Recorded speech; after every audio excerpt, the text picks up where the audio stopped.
Bonjour et bienvenue à la troisième édition du journal des aînés de la Maison internationale de la Rive-Sud, la MIRS. Voici les sujets qui vous seront développés dans ce journal. Les Canadiens sont appelés aux urnes le 20 septembre prochain pour des élections fédérales anticipées. Immersion dans cette campagne électorale avec notre journaliste Candice Zon. Dans notre rubrique Rencontre, on fera connaissance avec Alain Patience-Ego, préposé aux bénéficiaires. Le jeune homme nous partage son quotidien en pleine pandémie de la COVID-19. Découverte de la fabrication de sirop d'érable et des métiers de la ferme. Le programme des jeunes de la MIRS pour les vacances est bien rempli. Retour en images sur ces deux activités de partage de savoir de la part des aînés. En deuxième partie de ce journal, retrouvez Amar Panessar pour une séance de yoga et Rosa Ciani qui nous proposera une escapade pour la fête du travail. C'est avec un plaisir renouvelé que je vous retrouve pour ce troisième numéro du journal des aînés qu'on démarre avec des élections fédérales. J-24 et la campagne électorale bat son plein. Les chefs des principaux partis politiques du pays ont pris leur bâton de pèlerin depuis l'annonce du Premier ministre Justin Trudeau le 15 août dernier et feront la tournée du pays jusqu'au 20 septembre prochain, date des élections fédérales. Quand disons, vous êtes intéressé à cette campagne électorale anticipée? Effectivement, Virginia. Justin Trudeau était sorti vainqueur des élections législatives d'octobre 2019 et voilà que la 44e campagne électorale est déjà en cours. Le 21 octobre 2019, le Parti libéral du Canada avait été élu avec un parlement minoritaire. Le gouvernement Trudeau tentera donc de gagner la majorité des sièges du Parlement et d'être élu pour un troisième mandat consécutif. Au Québec, sa députation est passée de 40 à 35. Le premier ministre a ainsi justifié sa décision en expliquant que le pays traverse une crise historique et que la population a son mot à dire. Les aînés demeurent au cœur des enjeux de la campagne électorale. D'ailleurs, les différents adversaires s'affrontent sur la question des soins aux aînés. Les libéraux voudraient bonifier le crédit d'impôt pour l'accessibilité domiciliaire et adopter une loi fédérale sur les soins de longue durée sécuritaires en collaboration avec les provinces. Les dates à retenir. Le premier débat des chefs est prévu pour le 8 septembre à partir de 20h. Le lendemain, à partir de 21h, le débat serait en anglais, tout comme celui du 9 septembre. Le vote par anticipation peut se faire entre le 10 et le 13 septembre. Et le vote par correspondance s'effectue par une demande en ligne pour voter par la poste avant le 14 septembre. Place à notre entretien de ce journal. Candice Zon a rencontré Alain Patience-Ego, préposé aux bénéficiaires au Grand Cœur. Il n'a pas hésité, alors que la pandémie était à son niveau le plus critique, de relever ce défi. Aujourd'hui, il ne regrette pas sa décision et prend plaisir à faire son métier.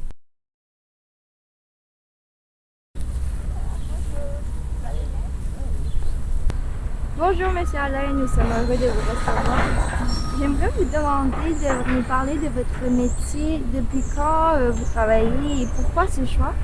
Bonjour, mademoiselle Candice.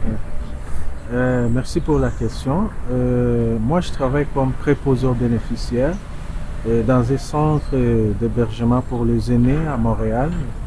Je m'avais demandé depuis quand, c'est à partir de l'année passée, 2020, que j'ai commencé ça. Et pourquoi? C'est parce que j'aime ça. J'aime travailler dans le domaine santé. J'aime aider les aînés surtout. Merci. J'aimerais aussi que vous nous parliez de votre expérience auprès des aînés en résidence pendant la pandémie. Par exemple, vos actions au quotidien et les effets sur les bénéficiaires aînés. Si je parle, c'est mon expérience en relation avec la COVID.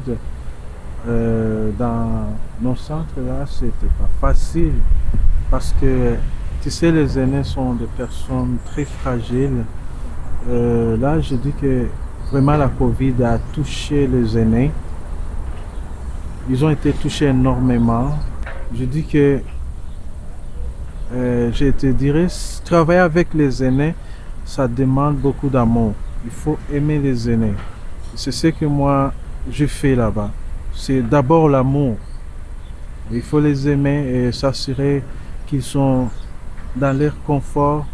Et je fais tout ce que je peux. Je fais le mien juste pour leur bien-être. Merci beaucoup, M. Alain, d'avoir accepté de participer à notre journal des aînés de la Mise. Merci à vous aussi. C'est le dernier week-end avant la rentrée des classes, le moment sans doute des derniers achats de matériel scolaire. À la Maison internationale de la Rive-Sud, les écoliers ont reçu des sacs à dos et d'autres matériels scolaires. Un don qui a été rendu possible grâce à notre partenaire Regroupement Partage. Avant cette rentrée des classes, retour sur les vacances d'été, les jeunes de la MIRS ont eu l'opportunité de visiter une ferme laitière et également de découvrir les secrets de la fabrication du sirop d'érable.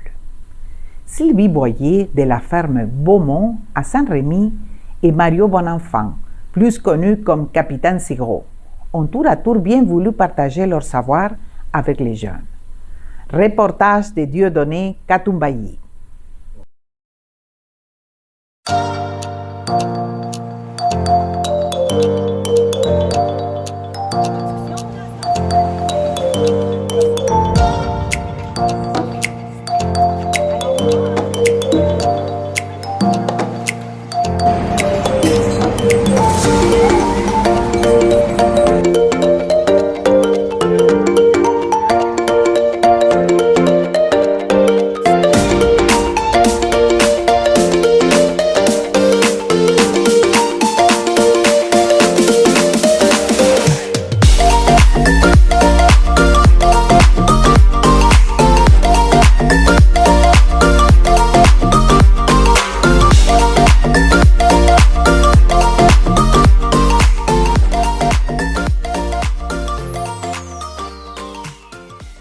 Des activités rendues possibles grâce à notre partenaire, la Corporation de développement communautaire des jardins de Napierville.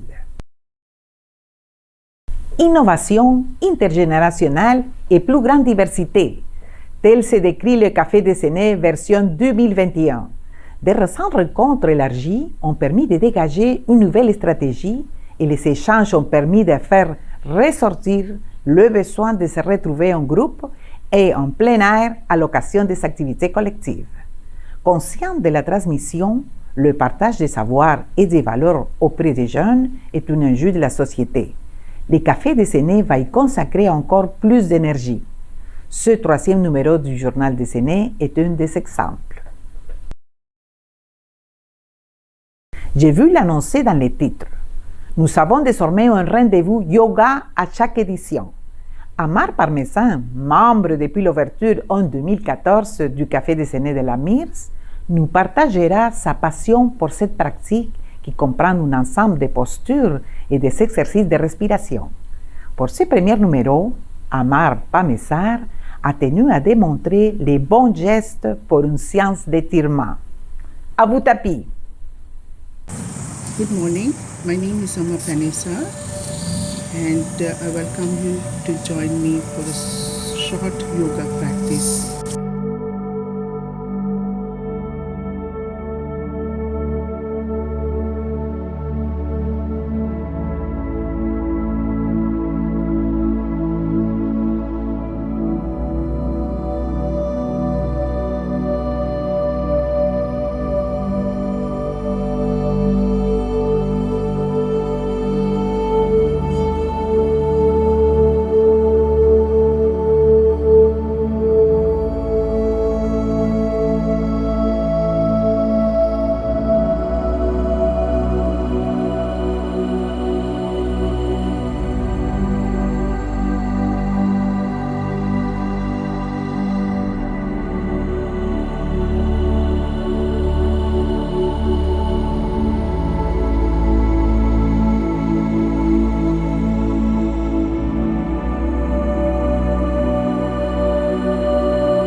Place à notre rubrique Le bon plan.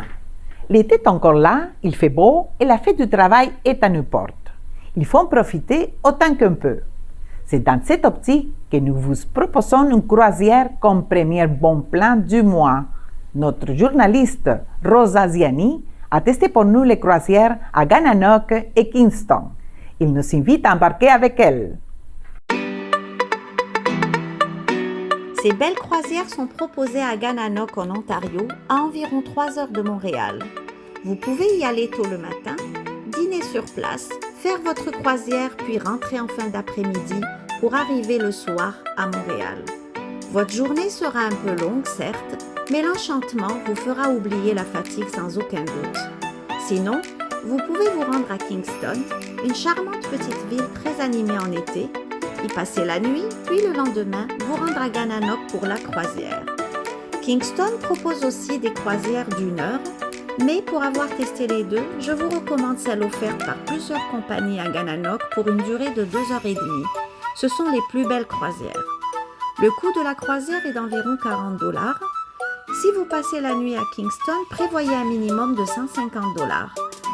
Pour le transport, l'idéal est de partir en voiture, en groupe, c'est beaucoup plus agréable, mais vous pouvez également vous y rendre en bus.